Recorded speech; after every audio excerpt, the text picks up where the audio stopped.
के सेशन में हम स्टार्ट करेंगे soft water and hard water, that what is soft water and what is hard water. Soft water, such a water which contain impurities but in a small amount or small quantity. Such water is called soft water.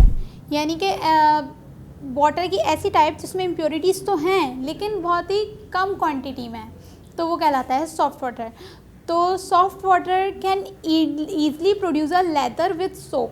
इस statement का क्या मतलब हुआ, यानी कि soft water में अगर हम सोप यानी कि साबुन का झाग बनाना चाहें तो वो ईज़िली बन जाता है. ये उसमें इम्प्योरिटीज़ तो हैं लेकिन बहुत कम तादाद में है, तो जो उसमें जो है वो सोप जो है अपना झाग बना लेगा. जबकि हार्ड वाटर जो होता है वो वाटर होता है जिसमें इम्प्योरिटीज़ की अमाउंट बहुत ज़्यादा होती है, इतनी ज़्यादा कि उसमें सोप यानी कि साबुन जो है वो झाग नहीं बना पाता बल्कि कर्ड्स ऑफ सोप फॉर्म हो जाते हैं. ठीक है, वजह क्या होती है कि इसमें इम्प्योरिटीज़ बहुत ज़्यादा होती हैं, जैसे कि HCO3, bicarbonate compound, chlorides and sulphates of magnesium and calcium. Hard water में हमेशा ये इम्प्योरिटीज़ पाई जाएंगी, यानी कि ऐसा वाटर जिसमें ये bicarbonate and chlorides of sulphate and magnesium and calcium मौजूद होते हैं उसे हार्ड वाटर कहते हैं. और उसमें जो है लेदर ऑफ सोप नहीं फॉर्म होता बल्कि कर्ड्स फॉर्म हो जाते हैं सोप के. अच्छा, अब कहने क्या वजह है कि ऐसा होता है हार्ड वाटर में, ये फिनोमेना क्यों होता है कि सोप जो है वो जो है लेदर नहीं फॉर्म कर पा रहा होता है, यानी कि झाग नहीं फॉर्म कर पा रहा होता, क्योंकि सोप के अंदर जो होता है वो sodium salt long chain of carboxylic acid होता है. ठीक है, ये इतना इंपॉर्टेंट पार्ट नहीं है, ना इसको स्ट्रक्चरली समझने की ज़रूरत है, बस आप ये समझ लें sodium salt long chain carboxylic acid इसके स्ट्रक्चर में प्रेजेंट होता है. ठीक है, तो जब वो इम्प्योरिटी यानी कि जब वो, अब ये सोप की बात हो रही है और ये हैवी वाटर के अंदर मौजूद चीज़ों की बात हो रही है. हैवी वाटर में क्या मैंने बोला, मैग्नीशियम एंड कैल्शियम के सल्फेट्स और क्लोराइड्स होते हैं. तो जब सोप इनसे टकराता है, हैवी वाटर की इन दोनों चीज़ों से टकराता है, तो इन दोनों के दरमियान रिएक्शन की वजह से क्या होता है, insoluble compounds of calcium and magnesium बन जाते हैं, यानी कि ऐसी चीज़ फॉर्म हो जाती है जो कि इनसॉल्यूबल होती है. तो यानी कि भाई देखें, अगर हम चाहें कि झाग फॉर्म हो तो दोनों को आपस में सॉल्यूबल होना चाहिए ना, सोप को और वाटर को. तो जब ये सॉल्युबिलिटी होगी तो झाग ईजिली प्रोड्यूस हो पाएगा. लेकिन यहाँ पे क्या हो रहा है कि ये जो कैल्शियम और मैग्नीशियम आयंस हैं हार्ड वाटर के अंदर जो मौजूद हैं, वो सोडियम के अंदर सोप के अंदर sodium salt long chain carboxylic acid से उसके एनाइन से रिएक्ट करके इनसॉल्यूबल कंपाउंड्स बना रहे हैं, यानी कि सॉल्यूबल नहीं है, जिसकी वजह से कर्ड्स ऑफ सोप फॉर्म हो रहे हैं, बल्कि झाग नहीं प्रोड्यूस हो रहा, लेदर नहीं प्रोड्यूस हो रहा. So this is the reason why hard water does not produce lather with the soap. Now cause of what, cause of heavy water, यानी कि हैवी वाटर यानी कि जो हैवी वाटर बनता है, हार्ड वाटर जो बनता है, मैं हैवी वाटर बोल रही हूँ, sorry this is hard water. Hard water जो प्रोड्यूस होता है वो कैसे होता है, यानी कि सॉफ्ट वाटर जो है वो सॉफ्ट वाटर ही क्यों नहीं रहता, क्योंकि हमें तो नीड सॉफ्ट वाटर की. हार्ड वाटर तो हमारे किसी काम का नहीं है क्योंकि उसके ज़्यादातर डिसएडवांटेजेस ही हैं और यूजेस कम से कम हैं. तो ये हार्ड वाटर हम अपनी एज पर डिज़ायर नहीं बनाते, इट फॉर्म्स. अब ये फॉर्म कैसे होता है, इसका कॉज क्या है, कैसे फॉर्म होता है कि जब फॉर सपोज रेन हुई, ठीक है, जब रेन हुई तो उसके बाद जो पानी है उसका इंटरेक्शन एयर से होगा. ठीक है, एंड आपको पता है कि हमारी एयर में जो है वो ऑक्सीजन भी है, नाइट्रोजन भी है, बहुत सारी गैसेज हैं, एंड कार्बन डाइऑक्साइड का भी अमाउंट मौजूद है. तो जो रेन वाटर है जब वो एटमॉस्फेयर की कार्बन डाइऑक्साइड से रिएक्ट करेगा और वो बेड्स ऑफ सॉइल यानी कि सॉइल से भी पास हुए ऐसे ही, तो सॉइल के अंदर भी इम्प्योरिटीज़ यकीनन मौजूद होंगी. ठीक है, डिफरेंट इम्प्योरिटीज सॉइल के अंदर भी मौजूद होती हैं. और ऊपर से उस रेन वाटर का जब कार्बन डाइऑक्साइड के साथ रिएक्शन हुआ है, कौन सी कार्बन डाइऑक्साइड के साथ, जो एटमॉस्फेयर में मौजूद है. तो होता क्या है, रिएक्शन किस तरीके से होता है कि इसको मैंने रिएक्शन की सूरत में लिखा है, इसको गौर से समझिएगा. ये कैल्शियम कार्बोनेट, पहली इक्वेशन देखें, कैल्शियम कार्बोनेट ये कहाँ से आया, जो कि बेड्स ऑफ सॉइल से पानी जब होके गुजरा तो बेड्स ऑफ सॉइल में कुछ इंप्योरिटीज़ थी कैल्शियम और मैग्नीशियम की शक्ल में. तो समझें ये कैल्शियम कार्बोनेट वहाँ का है. ये कार्बन डाइऑक्साइड कहाँ का है, एटमॉस्फेयर का है ये कार्बन डाइऑक्साइड. ठीक है, ये कार्बन डाइऑक्साइड एटमॉस्फेयर का है और ये वाटर है, ठीक है। तो जब इनका आपस में रिएक्शन होगा तो ये सब आपस में सॉल्यूबल हो जाएंगे और सॉल्यूबल होके मैग्नीशियम बाइकार्बोनेट बना लेंगे, जो कि क्या है, इम्प्योरिटी है। मैंने अभी बताया कि हार्ड वाटर में सबसे पहली इम्प्योरिटी क्या होती है, बाइकार्बोनेट का होना। तो अब ये हैवी वाटर कैसे फाउंड हुआ कि रेन वाटर जो था वो सॉफ्ट वाटर था, इम्प्योरिटी तो थी लेकिन it was not hard water, but when it interact with the carbon dioxide of the atmosphere and the calcium and magnesium substances present in the beds of soil, it gonna react and form the soluble compounds which is bicarbonate, and whenever water contain bicarbonate substance it means it is hard water.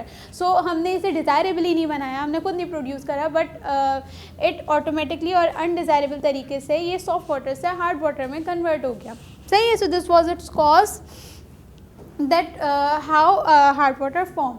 Now types of hardness, यानी कि किस किस तरीके की hardness होती है। एक होती है टेम्प्रेरी हार्डनेस, यानी कि जो फॉर द टाइम बिंग होती है और फिर वो वाटर हार्ड वाटर से सॉफ्ट वाटर में कन्वर्ट होने के चांसेस होते हैं कि हो जाता है, यानी कि ऐसा वाटर जिसमें bicarbonate of calcium and magnesium हो सिर्फ। लेकिन मैंने हार्ड वाटर की सिर्फ यही तो शर्त नहीं बताई कि उसमें बाइकार्बोनेट्स हो, उसमें क्लोराइड्स और सल्फेट्स भी हो सकते हैं, ये सारी चीज़ें होंगी, इनमें से कोई एक आध भी होगा तो वो हार्ड वाटर ही कहलाएगा। तो टेम्प्रेरी हार्ड वाटर वो होता है जिसमें सिर्फ bicarbonate of calcium and magnesium होते हैं, जबकि परमानेंट हार्ड वाटर वो होता है जिसमें chlorides and sulphates of calcium and magnesium होते हैं। ये बातें याद रखने की एमसीक्यूज में पूछ सकते हैं कि दैट परमानेंट हार्ड वाटर में क्या होता है, कौन सी इम्प्योरिटी पाई जाती है, तो आप मार्क करेंगे chlorides and sulphates of calcium and magnesium. Whereas temporary hard water में कौन कौन सी इम्प्योरिटीज़ होती हैं, तो आप मार्क करेंगे bicarbonate of calcium and magnesium, सही है।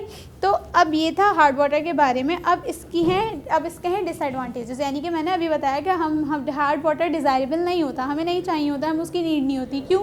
क्योंकि उसके यूजेस बहुत कम है, यूजेस तो कम है बल्कि बजाय यूजेस को उसके डिसएडवांटेजेस यानी कि नुकसान ही है। डिसएडवांटेजेस क्या हैं? सबसे पहले loss of soap and detergent. इस स्टेटमेंट का क्या मतलब हुआ? मैंने बोला कि हार्ड वाटर जो होता है वो सोप में जो लेदर होता है, वो झाग होता है, वो बहुत लेस अमाउंट में प्रोड्यूस करता है, ना करने के काबिल।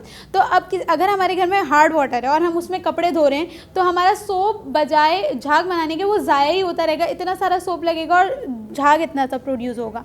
तो कहने हैं कि सबसे ज़्यादा नुकसान ये होता है कि ये आपके सोप और आपके डिटर्जेंट्स यानी कि सर्फ वगैरह ये ज़्यादा कंज्यूम करता है, ज़्यादा सर्फ डालने पे भी इतना सा झाग बनता है, इतना सा वो बनता है। तो आपके डिटर्जेंट्स और सोप का जो है ये जो है ज़ाया है थ्रू हैवी वाटर, अगर आप हैवी वाटर यूज़ करें।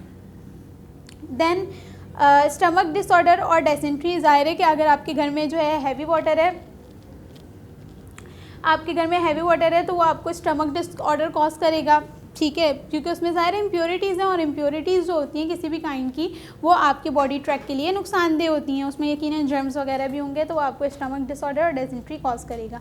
उसके बाद वीकनिंग ऑफ बॉयलर मेटल, यानी कि अगर हम किसी ऐसे बॉयलर मेटल में हैवी वाटर को बॉयल कर रहे हैं तो उसको बॉइलिंग के लिए भी टेम्परेचर इंक्रीज़ करना पड़ेगा, because it is heavy water ना, इम्प्योरिटीज़ ज़्यादा हैं तो बॉइलिंग भी जितनी ज़्यादा होगी तब उसकी इम्प्योरिटीज़ रिमूव होंगी। तो इससे होगा बजाय इसके कि वो बॉयल जल्दी हो रहा है, आपका जो बॉयलर मेटल है वो वीक हो रहा है, क्योंकि टेम्परेचर इंक्रीज़ कर रहे हैं जिसकी वजह से आपका बॉयलर मेटल जो है वो वीक हो रहा है और इम्प्योरिटीज़ भी टाइम से रिमूव नहीं हो रही, सही है। सो